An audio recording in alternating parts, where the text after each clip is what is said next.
Hey guys, what's up? It's your boy David from Pen Daily. Before we begin, I'm just gonna tell you guys that all of our giveaway announcements are on our Facebook, Twitter, and Instagram, okay? So if you guys wanna know who won the previous giveaways, please visit those sites, okay?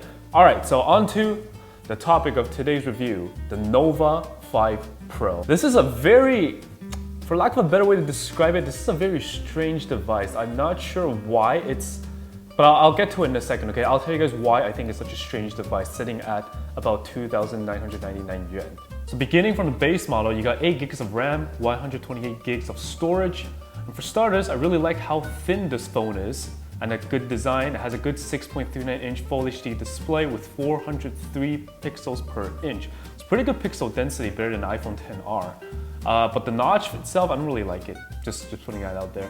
Huawei's own Kirin 980 processor runs very smoothly, rivals mainstream processors like Qualcomm 855. And it's running EMUI, Huawei's own UI design. Not my personal favorite one, but it gets its job done. And also, it doesn't have a headphone jack, in case you guys are wondering. Now this guy's rocking a 3500 milliamp hour battery, which is not the biggest battery, but it's good enough. But what's important is that it comes with a 40 watt fast charge. That's pretty friggin' insane, just because I actually tested it myself and I got about 75% in half an hour. 75%, half an hour.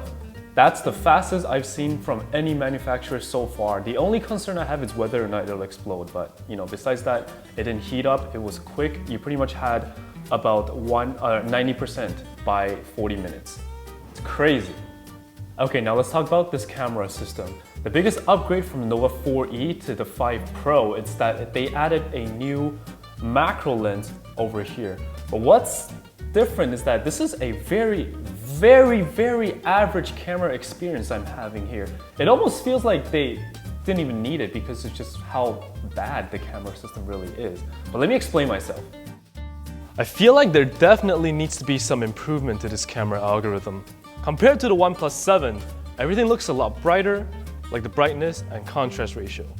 The contrast and brightness look okay over here, but the Huawei algorithms make the images look extremely sharp, and they apply like a really strong blurring effect to certain parts of the picture. It makes things look very unnatural.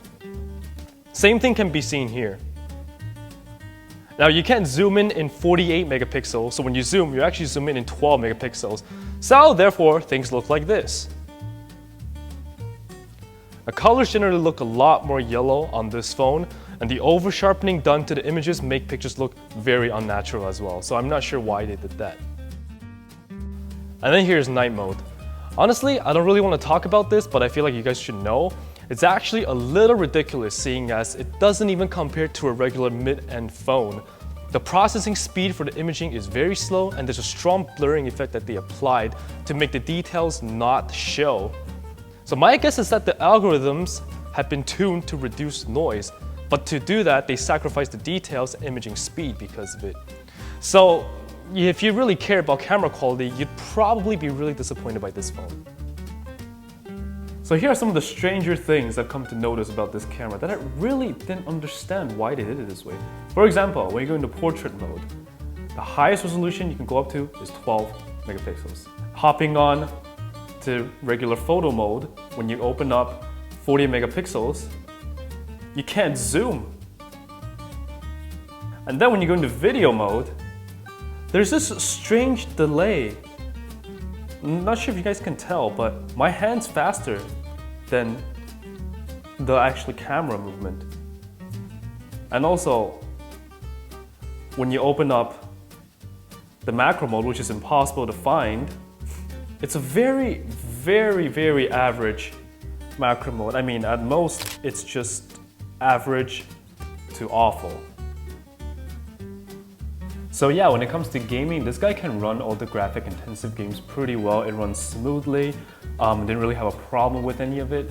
It comes with this useful gaming little hub where you can take screenshots, turn on your D&D, open your WeChat for your messages and things. The only thing is it just looks kind of strange and ugly. It looks like you have like a double notch over here. So aside from that, everything else is pretty good. With most phones that are this thin, there's always a heating issue. So when you game for like about half an hour, it'll heat up intensively. So just so you guys know, it does heat up. that's about it for this Nova 4E Plus, really. Nothing else to really be said except that if you're considering buying this phone, I would suggest that you wait a little or seriously consider the upcoming ban from the US government that may actually affect your usage of this phone, because you'll essentially have a lot of the useful apps and services blocked off because of the ban. And right now, it just doesn't seem like there's gonna be like a good agreement to be reached between China and the US. So if you're in China, this is not a problem for you, right? But if you're outside of China, you're thinking of another alternative at this price range, a mid-range phone price range, you might want to seriously consider before just going ahead and buying it. Thanks for watching, guys. I will catch you guys later.